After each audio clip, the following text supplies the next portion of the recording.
Hello, ladies and gentlemen. Welcome to Stacking Triggers, a show about Magic the Gathering cards. I'm Caleb. I'm Bill. And I'm Dan. And I play Magic, and I'm not ashamed. Why would you be ashamed of playing Magic? Because it's an addiction. So we should rename this podcast to Magic the Gathering Players Anonymous. Hello, I'm Bill, and I play Magic the Gathering. Hi, Bill. I've been playing Magic the Gathering for 3 months, and I have a problem. Boy, can you say I have a problem. That's true. Bill, tell everyone what you purchased, you fucking idiot. $35 worth of bulk. What is it? Nobody knows. It's all random bulk cards. It's all the draft chaff that was left at your LGS. Mm-hmm. But hey, now they like me because I took some storage wasters you cleared off their shelf hands. space that they can use to store profitable products. Yes. But it's That's okay. cool though. I don't know. I like going through collections like that, and there's not going to be any big expectation that you'll find something that's worth a lot of money or anything. You're just kind of doing it for fun and seeing what's there. It's like a treasure hunt. It was for fun, and it was to see, what can I get as far as build your own commander deck fillers. Because there's some good things in there. Sure. I'll take your word for it. Maybe not the best things, but they're decent. Yeah. I don't know. I saw you had a lot of Battle for Zendikar stuff in there, so I was happy about that. Yeah, the guy at the shop said this would all be stuff from War of the Spark forward. So I had the choice to either go War of the Spark forward or War of the Spark backwards. Well, you definitely have stuff in there from before War of the Spark. Yeah, because there was one thing in there from Visions, and then there was like I said, a bunch of Battle for Zendikar stuff. So I also got some stuff that doesn't even have a little symbol. Yeah, they used to not do symbols for the core sets. Yeah, so I have Cosmic Horror from 1995 actually, white bordered. Well, look at you, Mr. White Border. Yeah, it's a neat looking card. It's I guess I could just read the card, you guys, so you know what to do. Well, that would explain the card. Yeah. So 3 black, 3 colorless. First strike. During your upkeep, pay 6 or destroy the Cosmic Horror. If you do destroy Cosmic Horror this way, it deals 7 damage to you. It's a 7/7. Man, they really used to make some janky, shitty cards. At the very bottom it says the Rape of the Lock. Yeah, the what? Oh God. The Rape of the Lock. Uh-huh. Yeah. Oh God. Yep. I had to read it a couple times myself before I spoke the words. I was like, that can't be what's being said. Nope. That is what's being It's written definitely there. what they're saying. Man, so I don't think you guys are aware of this. Last year, whenever there were a lot of Black Lives Matter protests going on, fucking Wizards was like, hey, we're banning a bunch of cards that are racist, and we're gonna take them off Gatherer and pretend that they don't exist. So But there was do. it was stuff I think there was one that was called Cleanse, and it had the effect of destroy all black creatures. Oh, my no. God. And it was stuff like that. So yeah. Oh, no. Oh, now we're not allowed to put this episode on YouTube. It's true. We'll put an edited version of it up on YouTube.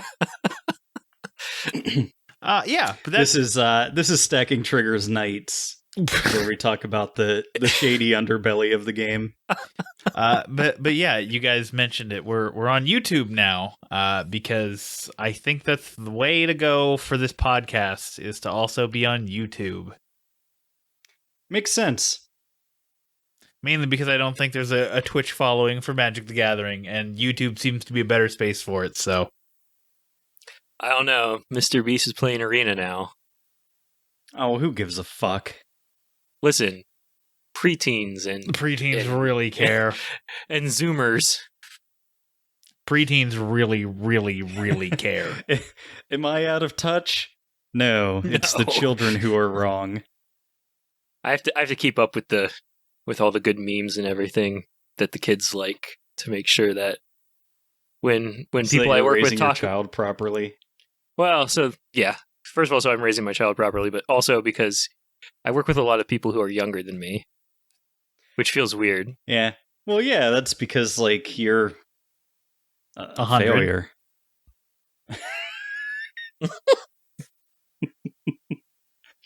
Oh god. It's weird for me because I work with somebody who I think is like, I think their age is 25, and I'm like, but that used to be me. How is this possible? Quick, play a card that will regenerate you. I'd rather play a card that just regenerated my hair. That'd be pretty great. Sudden regrowth. I think that's the name of a card. Or sudden reclamation. Or is it rampant regrowth? This sucks. We don't really have established segments, I guess. So Nope. I don't know. As a topic this week, I wanted to kind of just talk about the types of Magic players, because you guys are relatively new, and I don't know if you've heard this terminology before. So, Okay. There are three main philosophies when it comes to deck building and like how you like to play the game and how you like to win. And there are three different names for the types of players. So the first one is Timmy. Fucking little Timmy. So Timmy is the power gamer. Does he chug Mountain Dew and play Call of Duty? Probably. So this is actually from an old article on the Wizards website for Magic about, the types of gamers. So imagine a kid goes into a game store. Let's just call him Timmy. Now, Timmy doesn't have a lot of money, so he buys one pack of Tempest. He rips it open and starts tearing through the cards to find the rare. Man, Tempest was a while ago. You can tell how old this article is. And then he sees it. It's a big green creature. 7 power, 7 toughness. It's huge. It's Bookworm. His eyes keep moving. He glances up at the casting cost.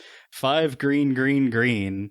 Blah, blah, blah. Boring. Move on. Timmy looks at the rules text. There's a bunch of words. Timmy reads. Every turn, Timmy gets another creature. Another entire creature. It's small, but in 10 turns, he'll have 20 creatures. A 7/7 creature with 21 ones. He does...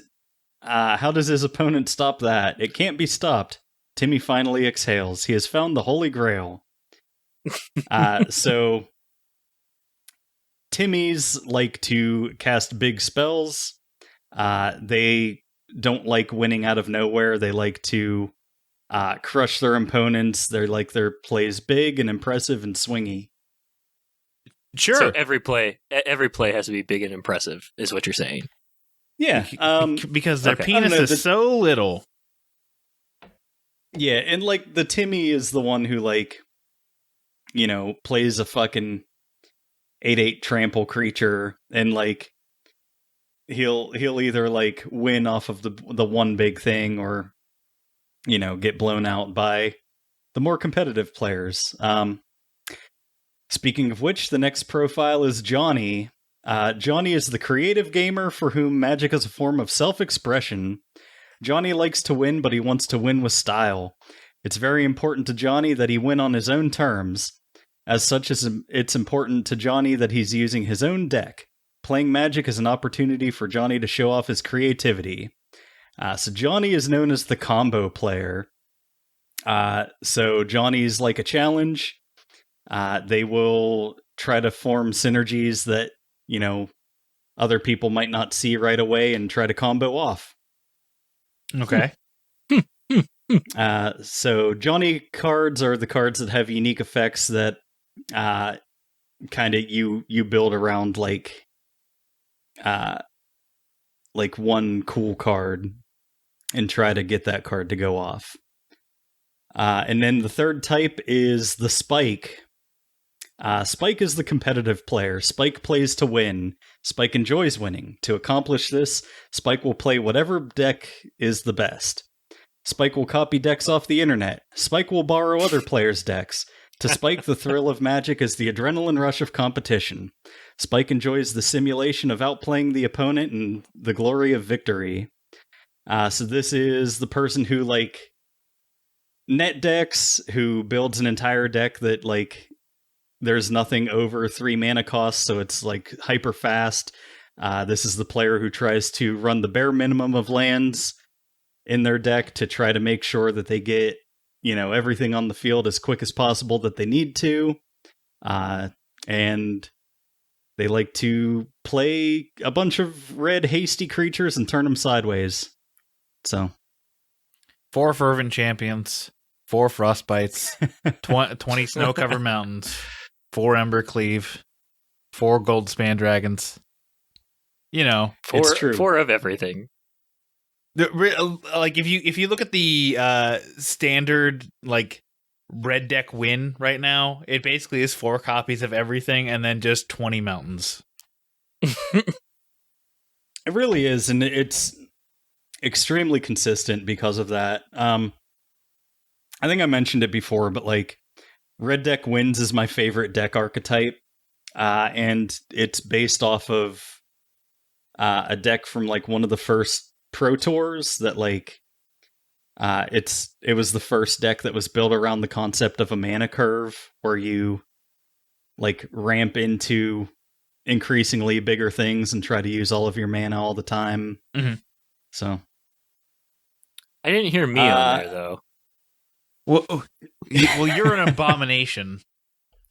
Just the guy who just wants to play with his friends and have fun. Oh, well, that's just that like I said, you're an abomination to the Magic the Gathering community. Oh. Nah, I don't know. There's something to be said for just enjoying the game for what it is, but I don't know. I kind of think that I'm a Spike Timmy. I do like winning, and I also just dropping something huge and watching people struggle to contain it. So I don't play combo that often. I do like combo decks, but I don't know. I prefer to just take the direct approach. So Oh, I'm 100% Spike. It's not even a question. As was last week's Commander game. Yeah. Did you that's- burn that card yet? No. Bill, don't let him gatekeep your fun. It was fun. Yeah, you 100% are a Spike. Fucking Mr. Competitive. Yes. Go capitalism. I don't know. There are some other archetypes that they're more like a what the hell do they call them? Like a psychographic profile. Yeah. So is it Bill Tension holding forward fucking sitting in front of an FBI blackboard being like, who the fuck are these people? No, it has more to do less to do with how you play the game and more to do with how you interact with the product itself. So so another type of player is the Melvin. They are the speculative side of perception. So this means their appreciation of the game comes from how it makes them think. So Melvin enjoys comprehending the underlying structure of the game, They want to understand how something is put together and then admire the craftsmanship and the interdependencies. I have a bit of this also. Like, I really enjoy like looking at interactions between cards, and just like I think that the game is kind of beautiful in itself in how like all the little pieces and parts interact. And then the other type is the Vorthos, which they are the intuitive side of perception. So their appreciation comes from how the subject makes them feel. So they like the art. They like to pick apart the lore. They like kind of the subjective experience of the game. AKA not Dan. But there's lore? What's lore? I thought we just like the cards.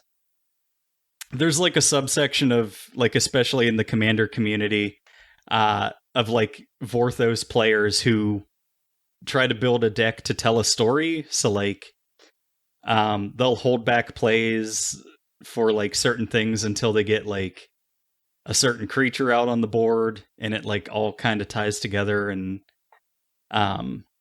like the deck kind of explains a part of the Magic lore and stuff. That sounds so painful. Or like they'll try to build a deck that like all the cards are like all the art is from a single artist. So what if nobody but them gets that? Like, are they okay with that? Yeah, and like that's kind of a thing. Like, I'm not part of the Vorthos community, but I've seen like people talk about it on YouTube and stuff. But like, if they can get their deck to do the thing and like tell their little story or whatever they're going for, like that's the win to them, and like the actual outcome of the game matters less than trying to like grasp this esoteric like good end goal of their deck. Good for them. Yeah, that's good what I for say. them. Good for them. Yeah. I don't know. I was telling you guys, like, I'm working on a couple new Commander decks. Like, the one I am like trying to build around a theme, which like, I don't know. I think setting restrictions for stuff kind of forces you to be more creative with it. So I'm building a Commander deck around Phylath World Sculptor from Zendikar Rising. And I've decided I'm only using cards that are from a Zendikar set or feature Zendikar in the art. So it's all things that like Phylath would actually encounter as he like travels through the plane. So I don't know. I just I like Zendikar a whole lot, and I think it'll be cool and a fun challenge to just do a theme deck that's all around Zendikar. I mean, with Strixhaven, you could do a theme around Harry Potter too. I mean, you could, but why would you do that? Yeah. Why not? The only thing that's kind of like Harry Potter is like the sports arena. There's not like a direct Harry Potter reference in it. Also, like, if I was limiting myself to stuff from Strixhaven, like, Strixhaven's kind of a power down set, because I feel like they're trying to fix standard. So, I don't know. I like playing with, like, big, splashy cards, and I don't know. Like, it's not like a bad set or anything by any means. Like, right. The power level's there, but it's not like, it's not on the level of like Eldraine or Ikoria. Oh, that's interesting. Oh, and I drop cards. Good.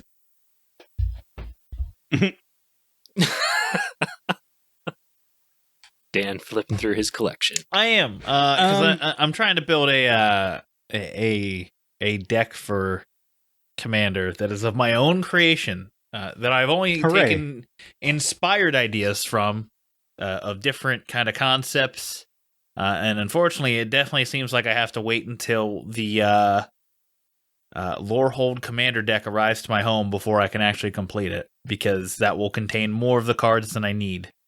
You're doing that. You're doing that uncommon elephant boy who I am doing synergizes with the Quintorius. spirits. Yeah.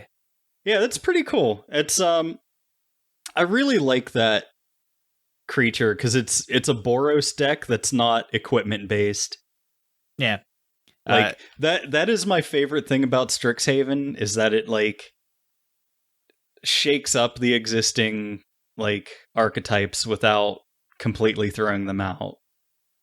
Cause like I'm assuming it's still like it's still going to be kind of a combat based deck, but like rather than like like a Voltron thing where you try to get a bunch of equipment and staple it to your commander and swing in with it.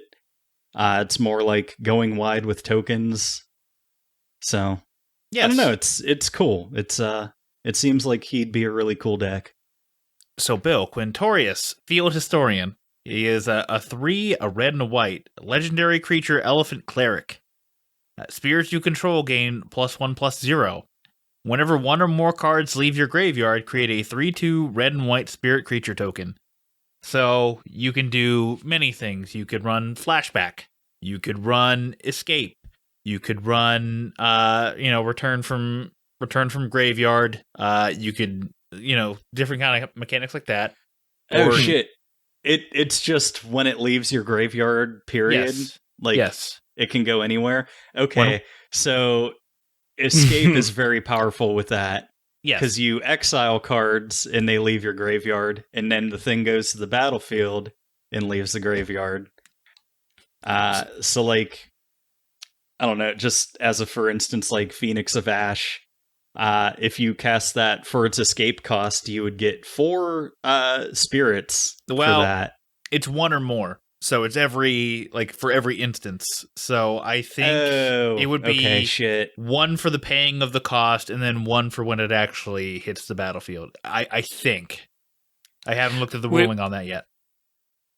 And that's for anything that happens, right? Anything that leaves the graveyard. So if you milled your deck and then exiled your graveyard. Yes. Okay.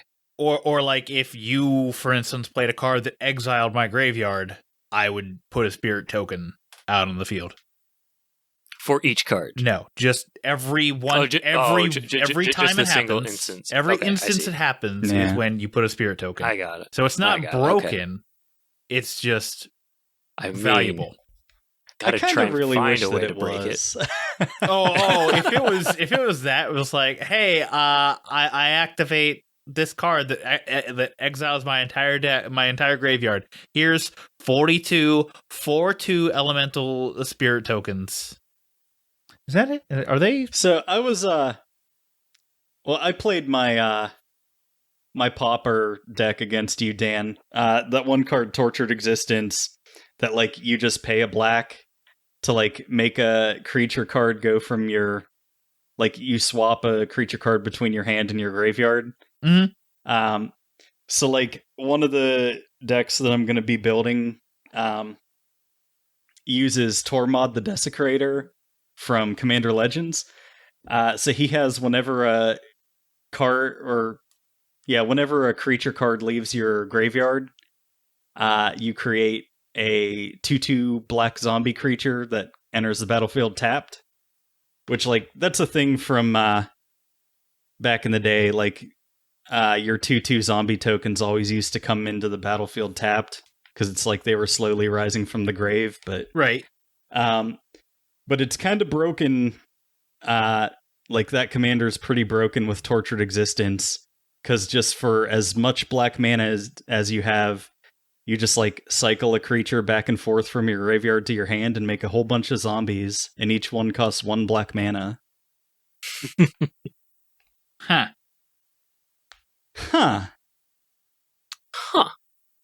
So, yeah, unfortunately, I have like a good portion of all of the cards that I need. I just don't have all of them. I'm excited to see what you come up with. I am too. And then how I can steal those creatures and use them against you. I don't know. I'm excited to see the decks that you guys start building. And if any of you build Golos, I'll fucking murder you.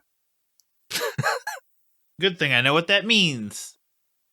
I don't know. Like, Golos, I think it's Golos Tireless Pilgrim. He's like the deck that, like, it's the 5-color deck that everybody is fucking building for some reason, but like, it's just like a super broken combo engine, and it just like kind of locks everybody out of the game and makes it not fun. So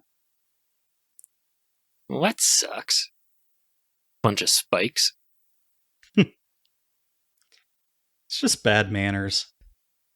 I don't know. I hope you guys got something out of me explaining the player types. Well, all I know is that the next time I freak out at Bill, he's just going to call me a spike, and then that's going to be it.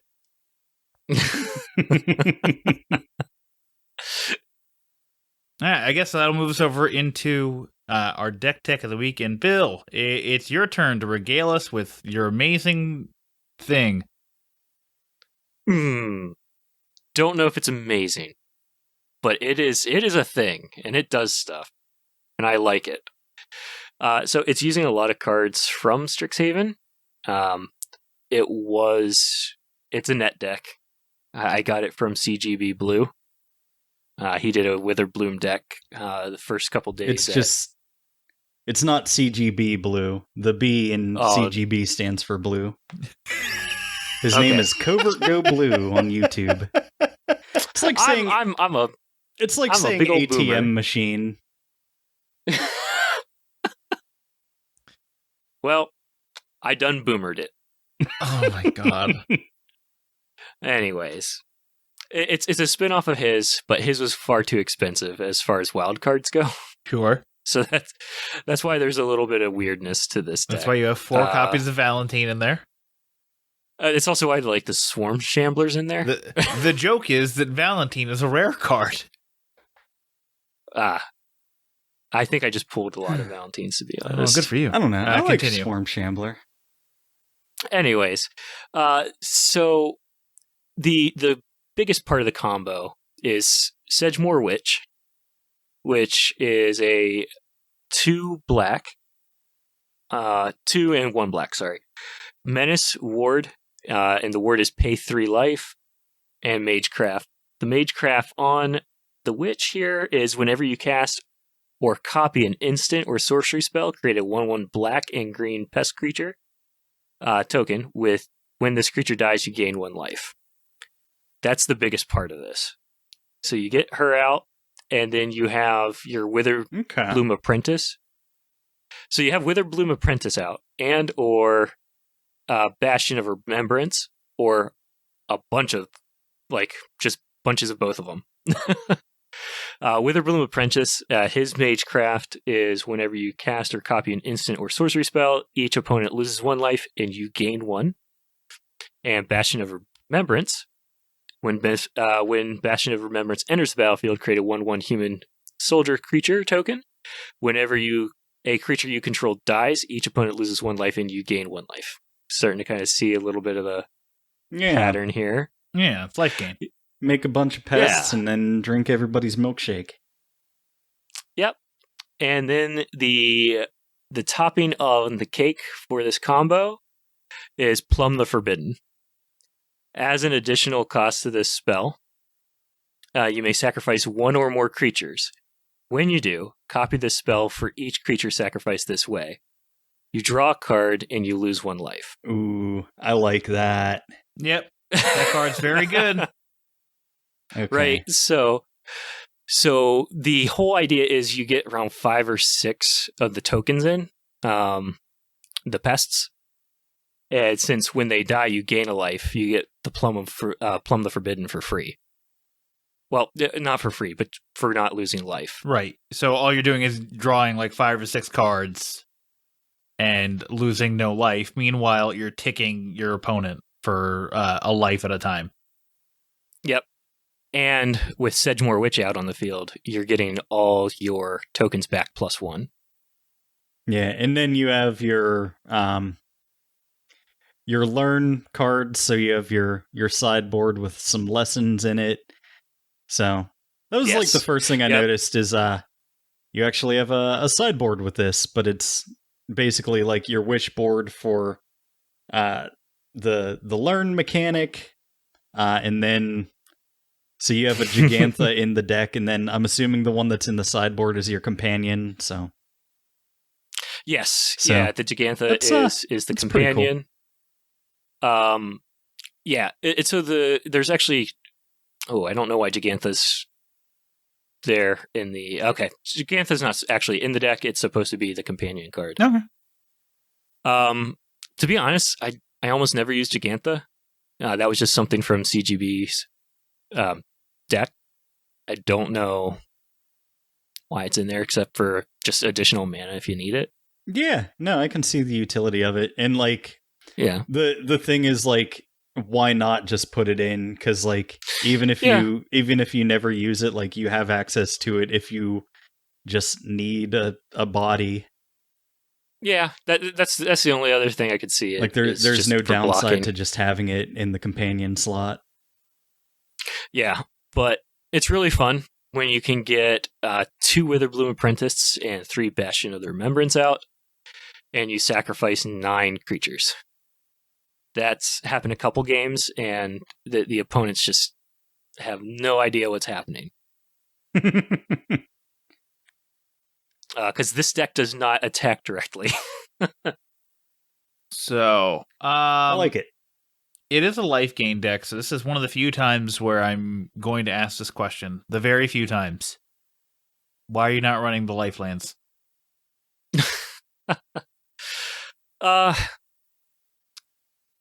Why am I not running the lifelands? I don't know. The lands feel like I am.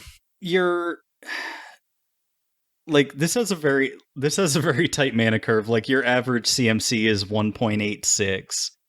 So like, I don't know. I feel like you want to get stuff out like ASAP.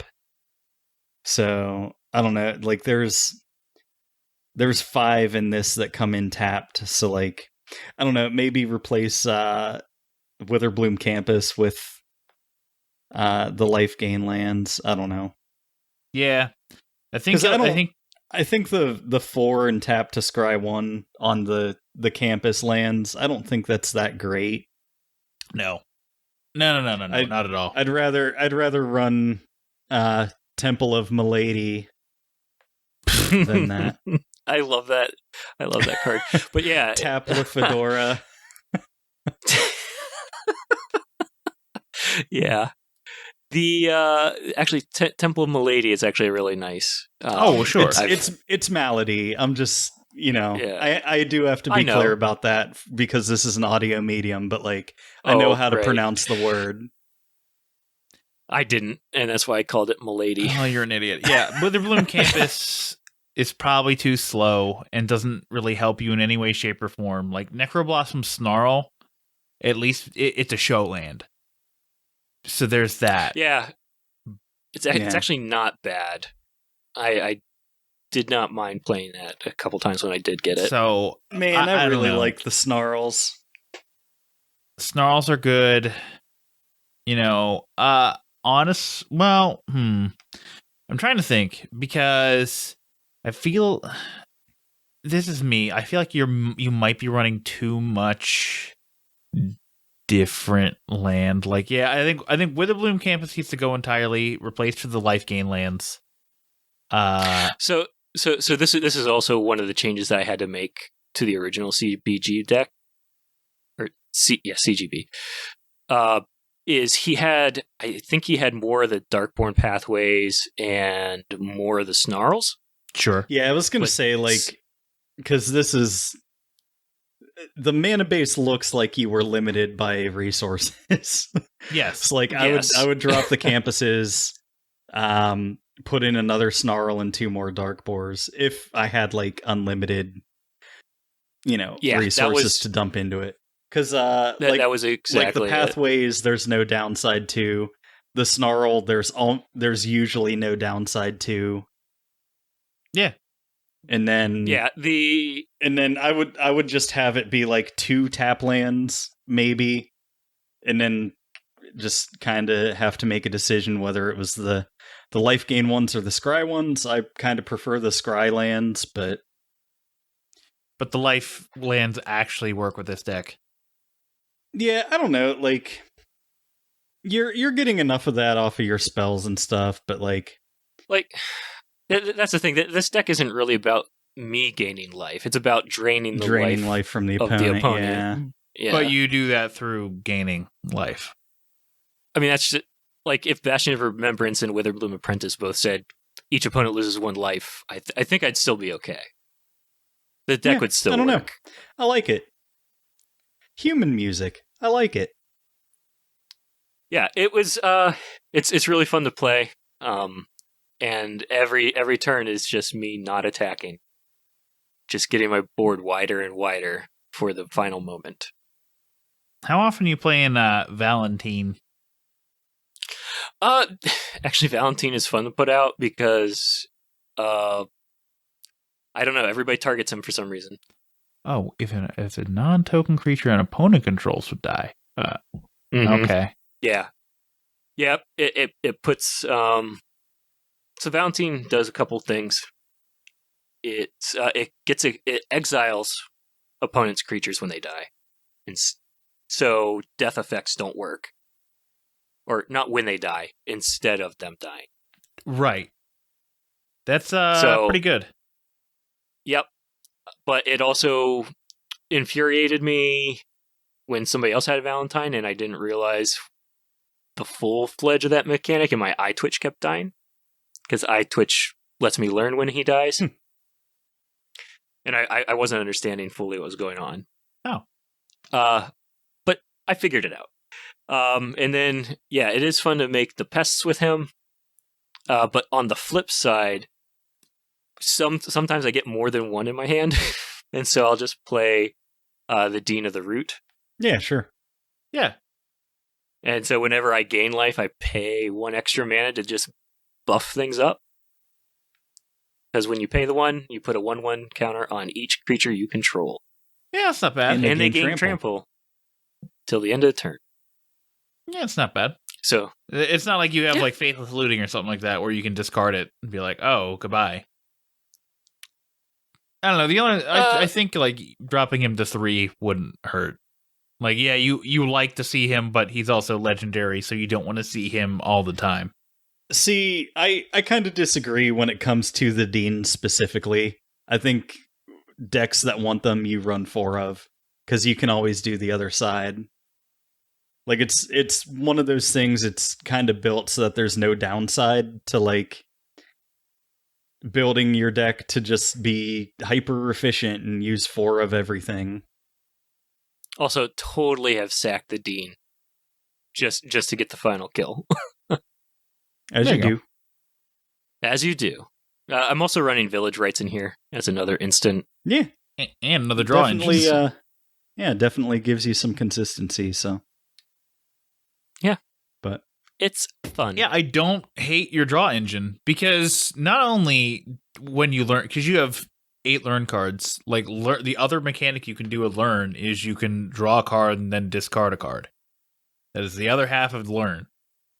So you don't always have to go into your sideboard. If for some reason you feel like you need to draw instead of adding like a card from your sideboard, you can do that instead. It was always allowed. All right. I guess that'll bring us over to Caleb's card of the week, where blue cards are wildly overrepresented. And this week is no exception, because this week's card is Deadeye Navigator from Avacyn Restored. Good. Deadeye Navigator is 4 blue for a creature spirit. It's a 5/5, and it has Soul Bond. You may pair this creature with another unpaired creature when either enters the battlefield. They remain paired for as long as you control both of them. As long as Deadeye Navigator is paired with another creature, both creatures have 1 and a blue. Exile this creature, then return it to the battlefield under your control. Oh. So, at instant speed, let's say somebody goes to murder one of your creatures, you can flicker Deadeye Navigator in and out of the battlefield real quick, and when he comes back in, soul bond it to the creature that is having the murder cast against it, and then play another 1 in a blue to have that creature exit and re-enter the battlefield, and then the murder fails because it's a new instance of the creature. That's just one of the many bullshit things you can do with Deadeye Navigator. This is something that I enjoy building around in commander decks, especially like with my degenerate Simic decks. So like I'll have a whole suite of creatures that will interact specifically with Deadeye Navigator. So stuff like Eternal Witness or Archaeomancer are great to just kind of flicker in and out to pull stuff back from your graveyard. You can... Man, you can flicker Haze Frog in and out to prevent all combat damage that would be dealt during a turn. So you can just completely shut down combat damage for as much as you have 1 in a blue mana available. Acidic Slime is particularly insidious and not fun, and I don't recommend it unless you're a scumbag like me. Acidic Slime has, whenever it enters the battlefield, you get to destroy a target artifact, enchantment, or land. So you can just flicker it in and out and basically destroy everybody's lands and make it impossible for them to play the game. I would never do that because I'm a good person, I promise. Okay. So... Deadeye Navigator, it's a thing. I just picked up 2 more copies because I run it in 3 of my decks. And I'm trying to unproxy all of my decks and put the actual cards in them. Well, see, while you do that, my elf deck currently running like 7 proxies. Do you own the actual cards, though? No. Okay, well, that's fine. Well, it's a playtest card. Right, it's that, and also one of the cards that I'm proxying is Elvish Champion, and none of them are like remotely at the level I feel like they should be in price, and the ones that are at like moderately played, heavily played, and it's like I don't fucking want to buy those ever. So I'm proxying it until it isn't. I'll straight up just buy damaged cards. Like, I really don't care. Those cards need a home and a family as well. So they more like belongs in the trash. All cards are beautiful. I don't know. I mean, Bill could wind up on a card one day. Would you consider that card beautiful? Yeah, because I can put it in a sleeve and just have the card back showing. And then use it as a token. This is a Bill card, believe me. Oh. It's when you learn how to do card alters. Turn him into a hot girl. A hot anime girl. With boobs. Oh no, White Schwartz. Not again. Yeah, we can't go back down that rabbit hole.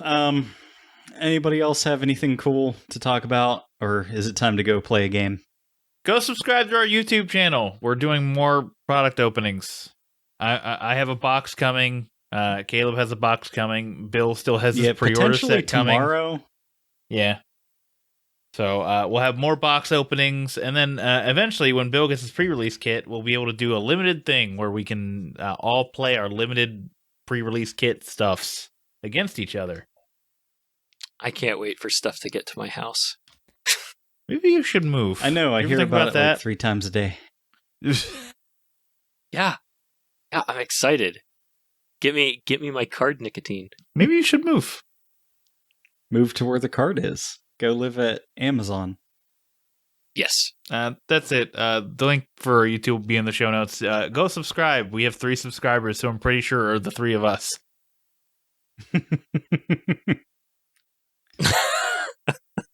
Oh shit.